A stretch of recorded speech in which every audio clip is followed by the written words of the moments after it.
Dashcam ini bisa bikin perjalanan kamu lebih aman dan juga nyaman. Kembali lagi di Kikahap, sesuai dengan janji kita pada video sebelumnya terkait dengan unboxing daripada Hikvision Dashcam D1 Pro. Pada kesempatan kali ini kita akan melakukan review full terhadap dashcam dari Hikvision D1 Pro yang sudah kita unboxing di video sebelumnya. Yuk kita bongkar. Dan sebelumnya kami juga ucapkan terima kasih banyak terhadap rekan-rekan yang sudah memberikan support melalui Saweria yang ada di link pada deskripsi ataupun juga di bio kami. Dan bagi teman-teman lain yang juga mau support, teman-teman bisa langsung menyalurkan supportnya melalui link Saweria yang ada di deskripsi ataupun juga link yang ada di bio kami. Pertama, untuk yang didapatkan sendiri tentunya ada dashcam Hikvision D1 Pro itu sendiri, dan nanti juga kamu bakal dapat yang namanya kabel power dengan colokan USB-A ke mini USB, dan ini juga cukup panjang ya. Jadi setelah kita coba pasang ini sih cukup ya, bahkan masih lebih ketika nanti dia sampai muter ke car charger. Jadi mulai dari atas sebelah sini sehingga melingkar ataupun memutar ke sisi-sisi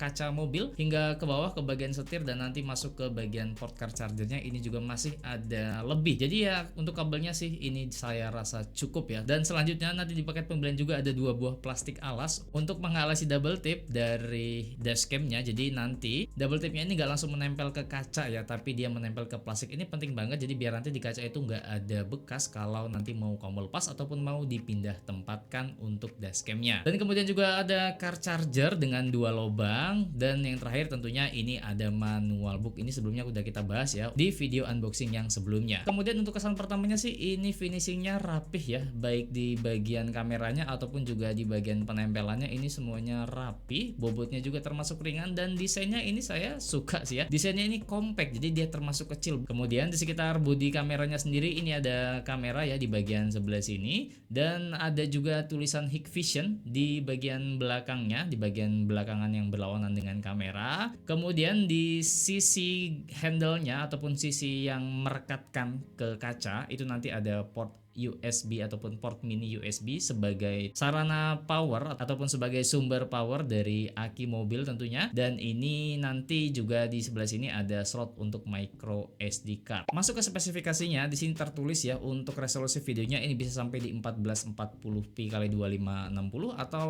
dengan resolusi 2K atau QHD ya, seperti itu. Dan setelah kita coba ini hasilnya real 2K untuk hasil resolusi video yang dapat dihasilkan ketika nanti kita pilih resolusi di 2K dengan FPS maksimal di 30 FPS. Adapun untuk ukuran file videonya dengan resolusi di 2K 30 FPS ini berukuran kurang lebih 300 MB ya, yang nggak sampai 300 ya, sekitar 280-an, kita bulutin aja ke 300 MB. Dengan durasi maksimal perekamannya itu ada di 3 menit. Jadi setiap perekaman sampai dengan di 3 menit dia akan memakan ruang penyimpanan sampai dengan kurang lebih di 300 MB. Dan untuk support micro SD cardnya pun ini termasuk besar ya, dia bisa support sampai dengan di 256 GB micro SD card. Jadi kalau kita hitung kurang lebih kan micro SD card 256 itu dia isinya ada di 230 GB kapasitas yang bisa digunakan. Nah 230 GB ini kita bagi dengan 300 MB, jadi kurang lebih bisa untuk merekam video kurang lebih sampai dengan di 760 video berdurasi 3 menit. Jadi ya udah banyak banget momen-momen yang bisa di capture ya kalau kamu pakai micro SD card yang maksimal yaitu di 256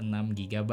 Dan untuk dashcam ini juga dia sudah built-in WiFi. Jadi untuk koneksi ke dashcam ini saat nanti di mobil itu menggunakan hotspot yang ada di dalam dashcamnya. Jadi bukan pakai Bluetooth ya, dia pakai hotspot seperti itu. Sehingga keuntungannya jelas lebih cepat kalau kita mau namanya live view seperti itu ataupun juga mau melakukan pengunduhan data dari dashcamnya ke smartphone kita. Dan untuk aplikasi pengaturannya sendiri ini menggunakan namanya aplikasi Hikdashcam, dan itu tadi koneksinya menggunakan WiFi. Selanjutnya kita masuk ke fitur-fiturnya. Pertama, dia kan sudah support 360 derajat seperti yang sudah kita spillkan di video sebelumnya. Dan ini ternyata udah canggih banget ya. Dia muterinnya itu lewat aplikasi. Itu tadinya yang saya kira ya, jadi dia muterinnya lewat aplikasi untuk memutar kameranya dari depan ke belakang, karena memang agak keras tuh ya kalau diputar secara manual. Tapi ternyata setelah saya baca-baca lagi ini diputarnya manual ya, jadi dia bukan yang pakai aplikasi untuk muter rotasi 360 derajatnya, tapi diputar manual pakai tangan. Ya di sini sih kalau saya nilai nggak ada masalah ya, baik mau diputar manual pun itu masih oke-oke aja, tidak ada masalah. Kemudian untuk mekanisme penyimpanannya ini juga dia menggunakan dengan overwrite system. Jadi cara kerjanya itu menghapus file-file yang lama kalau nanti micro SD card-nya itu sudah penuh. Hal ini tentu juga menjadi poin plus karena biasanya kalau ada kejadian penting yang terjadi gitu ya dan terekam kamera, itu kan biasanya filenya akan langsung kita lihat ataupun kita unduh. Jadi rasanya apalagi kalau kamu pakai yang 256 itu file-file yang lama banget itu kayaknya kemungkinannya kecil buat kamu buka seperti itu. Jadi ya overwriting system ini bagus ya teman-teman, biar kalau memorinya penuh kemudian nanti mau merekam lagi kejadian penting itu nggak kehabisan ruang, tapi dengan cara menghapus file-file yang sudah lama. Dan selanjutnya untuk trigger ataupun pemicu mulainya rekaman ini ada 5 ya setidaknya yang bisa saya dapatkan di sini. Yang pertama ini saat kontak mobil pertama dinyalakan, dia akan langsung melakukan perekaman. Jadi ketika dashcamnya ini dapat arus listrik dari aki mobil ya yang melalui car charger tadi, nah dia secara otomatis akan langsung aktif menyala dan melakukan perekaman langsung. Kemudian yang kedua, saat kita membuka aplikasi HIK Dashcam-nya dan melakukan klik kepada live view-nya, nah itu secara otomatis juga dia akan melakukan perekaman. Nah ini dia perekamannya secara manual ya, karena saat kita klik live view dia juga akan otomatis melakukan perekaman file baru. Dan yang ketiga, dia ini akan otomatis merekam saat ada kendaraan. Jadi selama perjalanan itu dia nggak full merekam semua perjalanan yang ada, tapi ketika nanti jalannya sepi dan durasinya udah 3 menit habis gitu ya, nah dia akan berhenti merekam. Tapi ketika nanti ada kendaraan yang muncul di depan ataupun menyalip lalu ada tiba-tiba di depan kamu, dia itu akan langsung otomatis merekam momen tersebut. Nah ini menarik ya. Ini yang poin ketiganya. Kemudian yang keempat juga ini bisa dilakukan menggunakan perintah suara, yaitu secara manual. Jadi kita ngomong untuk melakukan perekaman, komen ataupun perintahnya ada khusus tersedia ya. Ketika nanti kamu mau melakukan perekaman secara manual menggunakan perintah suara, itu juga ada di nomor 4. Dan yang kelima adalah ketika adanya guncangan ataupun benturan mendadak, nah dia juga akan melakukan perekaman secara otomatis. Ini untuk dari fitur trigger perekaman video ataupun memulai rekaman dari Dashcam D1 Pro-nya. Dari 5 trigger ini sih saya rasa sudah lengkap banget ya. Ada yang pertama baru kontaknya on, kemudian yang kedua juga dia ketika kita mau melakukan live view ini langsung otomatis merekam. Ketika ada kendaraan secara otomatis juga akan merekam. Ketika diperintah suara, jadi kalau nanti dalam kondisi tertentu kamu pengen melakukan perintah suara, itu tinggal sebutkan saja perintahnya maka dia akan langsung melakukan perekaman. Kalau khawatir nanti dia nggak terekam gitu ya untuk momen penting yang pingin kamu capture. Dan yang kelima ini dia ketika ada guncangan, benturan, tabrakan itu ya, seperti itu kurang lebih. Kemudian masuk ke fitur selanjutnya. Jadi untuk Dashcam D1 Pro ini dia sudah punya fitur yang namanya G-Sensor. G-Sensor sendiri ini fungsinya adalah kurang lebih jika ada benturan ataupun guncangan tadi dia akan melakukan perekaman secara otomatis. Nah ini yang tadi kita bahas ya di trigger yang kelima. Fungsi ini pun sebetulnya bisa diaktifkan ataupun juga bisa dinonaktifkan. Dan ketika diaktifkan dia ada 3 pilihan. Ada sensitivitasnya yang low atau sensitivitasnya rendah, ada yang sedang dan ada yang high sensitivity. Nah ini pas kita coba dengan sensitivitas yang tengah ya, yang middle seperti itu, yang sedang, ketika ada benturan, bukan benturan lebih tepatnya, ada goncangan karena ban mobilnya kena lubang di jalan, dia akan langsung melakukan perekaman dan nanti ada kurang lebih suara pemberitahuan kayak gini ya. Nah di video ini kan kalau kamu perhatikan ya, ini saya agak ulangi lagi videonya. Jadi rekamannya itu dia bisa merekam sebelum benturannya ataupun sebelum goncangannya terjadi. Jadi kamu bisa dilihat di sini ketika video ini pertama dimulai, dia itu belum terkena lubang bannya, jadi belum ada guncangan. Dan ketika sudah kena guncangan,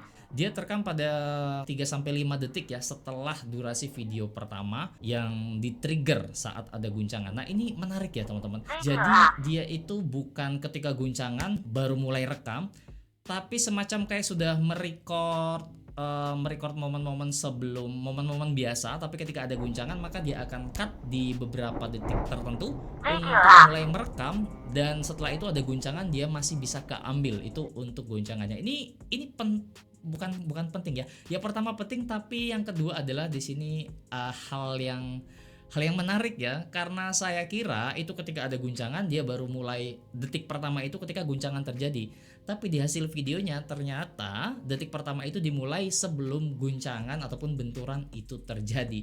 Sehingga kalau nanti ya amit-amit nauzubillah ya, Kalau ada atau mungkin di antara teman-teman ada yang mengalami hal-hal yang tidak diinginkan seperti itu di dalam perjalanan, ya bisa melakukan perekaman sebelum kejadian itu terjadi. Nah, ini nice banget ya untuk fitur G sensor yang ada di Hikvision D1 Pro. Kemudian selanjutnya untuk hasil rekaman di malam hari, menurut saya ini sih cukup bagus ya. Teman-teman juga di sini bisa lihat hasil rekaman malam harinya masih terlihat jelas, terutama kalau ada di daerah-daerah yang banyak lampunya.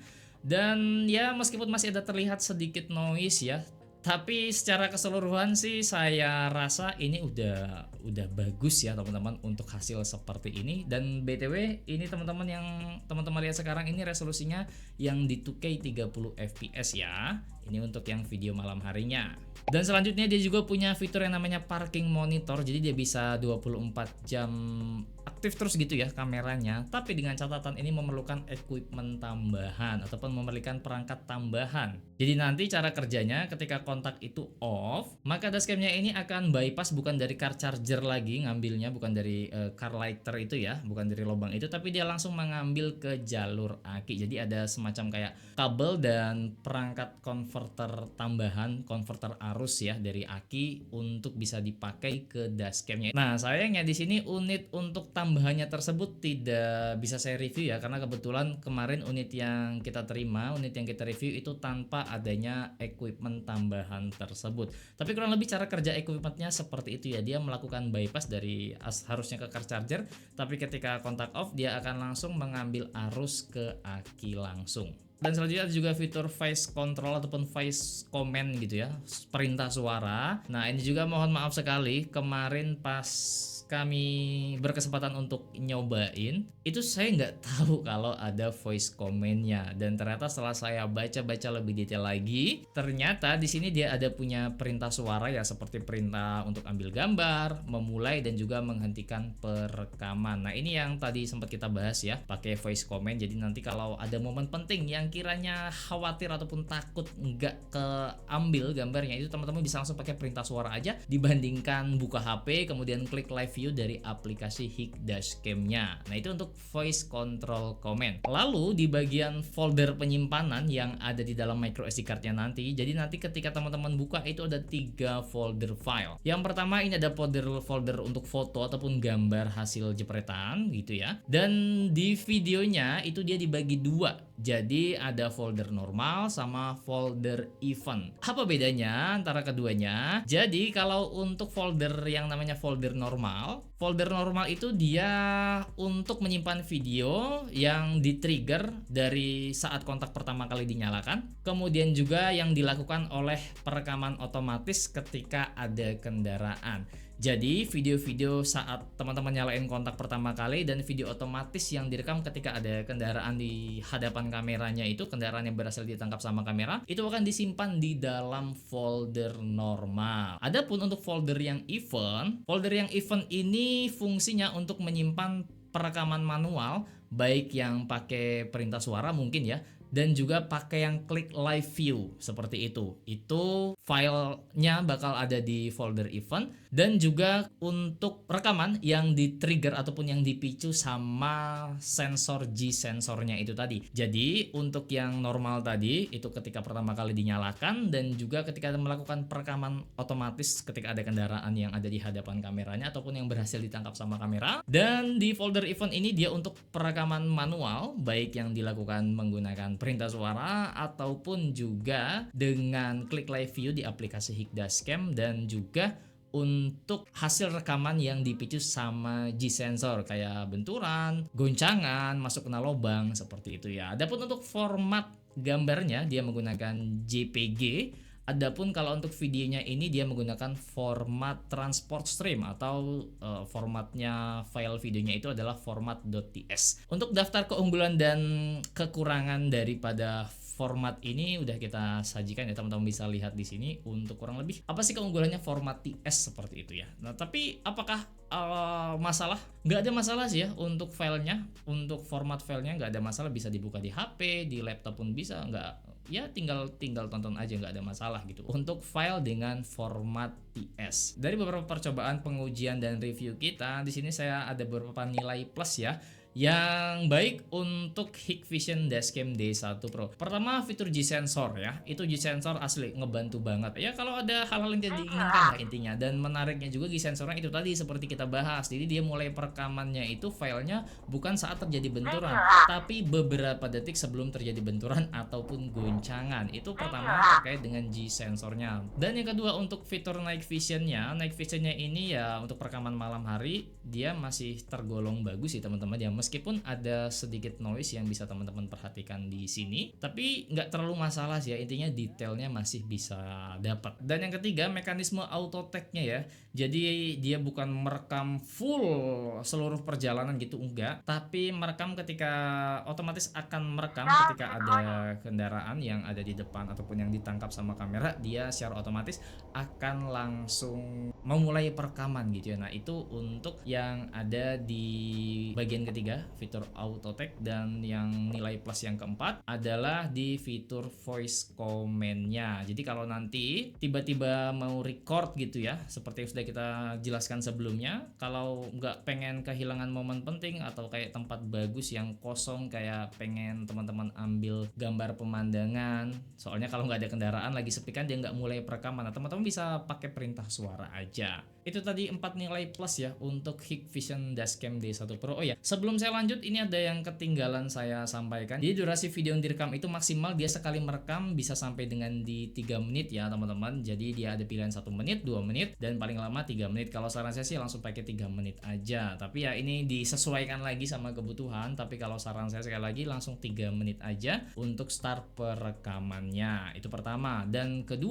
yang kedua ini terkait dengan resolusinya. Jadi resolusi dia ada fleksibel pilihan, ada 1080p sama yang di 2K atau Full HD dan QHD. Kalau teman-teman mau lebih berhemat ataupun mau lebih menyimpan banyak hasil rekaman lagi, ya maka teman-teman bisa pakai yang namanya resolusi 1080p 30 fps-nya aja kalau mau hasil video yang lebih banyak. Tapi kalau pengen hasil gambar yang lebih detail karena lebih besar gitu ya ukuran videonya, maka tentunya kita sarankan ambil yang resolusi di 2K 30 fps. Nah itu tadi untuk dua hal yang saya kelewat, dan tadi kan udah ada 4 nilai plus, dan yang nilai plus kelima ini ada di hasil videonya ya, terutama kalau di siang hari ini teman-teman bisa lihat asli clear, jelas, jernih, resolusi 2K-nya ya menangkap detail kayak muka orang gitu ya. Kalau ada ini teman-teman juga bisa dilihat di sini.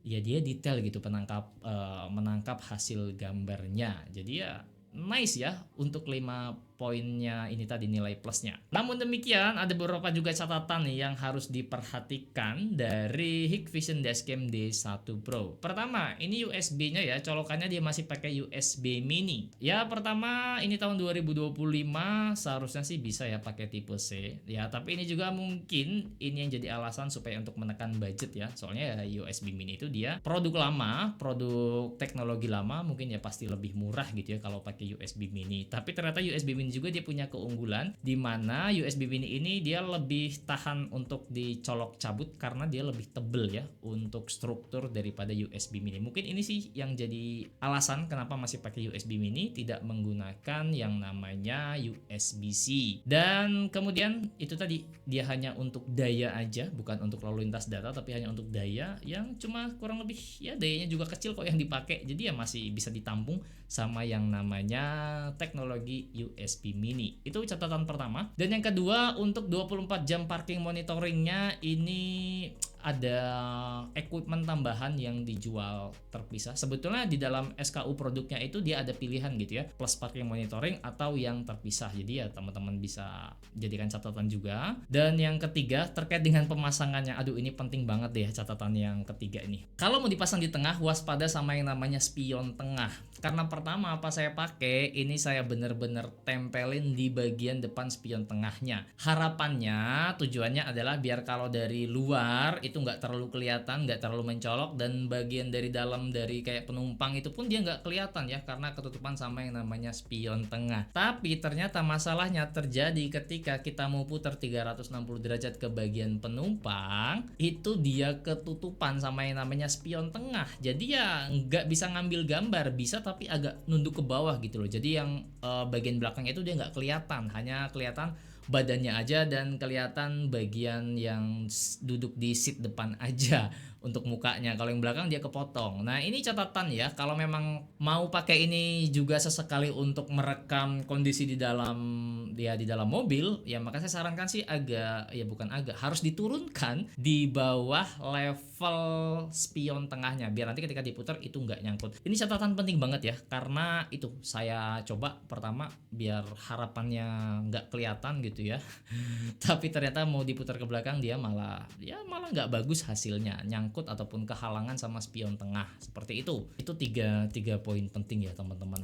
Nah, kemudian ini Hikvision Dashcam D1 Pro untuk siapa sih? Jadi pertama tentunya ini untuk teman-teman yang memiliki mobil tapi belum ada dashcamnya, itu satu. Dan yang kedua, sudah punya dashcam tapi mau upgrade biar hasil videonya lebih bagus, lebih jernih, lebih jelas, fiturnya lengkap, ada G-sensornya seperti yang tadi kita bahas. Ini pilihan yang bijak ya untuk ambil Hikvision D1 Pro. Dan itu tadi karena dia kualitasnya benar-benar bagus gitu ya. Dan untuk harga Hikvision D1 Pro ini ada di 900 ribuan ya, tanpa parking monitoring kit. Jadi kalau teman-teman ambil dashcamnya aja, nggak pengen 24 jam monitoring, ini harganya ada di 900 ribuan. Dan kalau mau pakai plus monitoring kitnya atau parking monitoring kitnya, ini kurang lebih nambah di harga 200 ribu ya. Dan ini belum termasuk micro SD card. Ingat, catat, belum termasuk micro SD card. Kalau saya sih kemarin pas coba itu pakai micro SD card 16 GB dari Basic Kive itu ya, dari Basic Kive itu. Dan untuk Hikvision Dashcam D1 Pro ini dia tersedia di Hikvision Official Store ya, baik ada di Shopee ataupun di shop Tokopedia juga ada. Linknya udah kita sertakan di bawah, termasuk juga micro SD-nya kalau teman-teman mau pakai seperti yang saya pakai, mereknya ada dari Basic atau Kive itu ya. Udah kita sertakan juga di deskripsi. Dan juga yang gak kalah penting, kamu juga bisa support channel ini melalui link Saweria yang ada di deskripsi ataupun link yang ada di bio dari channel GK Hub ini. Dan komen aja kalau ada pertanyaan. Saya Riandu dari GK Hub. Terima kasih sudah menonton dan sampai jumpa.